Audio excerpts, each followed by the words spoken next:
but what would it take to lift those tariffs on Brazil? The president will decide that, and we're in active negotiations, which have a deadline, and we'll see how it goes. But was the reasoning for those tariffs beyond the prosecution of Bolsonaro? We'll see how it goes.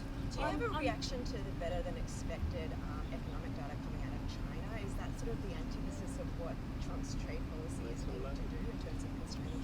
There's a lot of ambiguity about what the real data in China are, and I'd have to study the latest data to see if I believe it. But there certainly have been lots of reports, anecdotal reports of troubles in China. But to the extent that the global economy is responding positively to technological change, which we're seeing across the world because of like better computers and so on, it might have been a positive thing for them, but I've not studied the Chinese data. But a lot of it is based on the expansion of sort of non-US trading partners. I mean, is that We have normalized our trade relations somewhat with China over the last few months. There was something over here. You mentioned Brazil.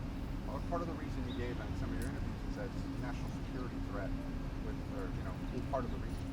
Can you explain that a little bit more? How is Brazil a national security? Well, right now we've got IEPA for fentanyl and IEPA for trade deficits.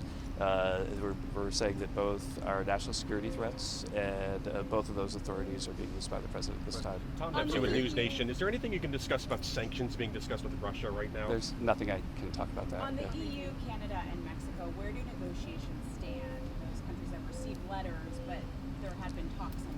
There are talks underway still, and I think the president has set a deadline so that everybody gets the clarity that you all crave by the beginning of August. I have time for one last question, please. President Trump was clearly upset against Spain at the Hague summit at the NATO for the lack of commitment of military spending, and he said he would negotiate directly with Spain on tariffs.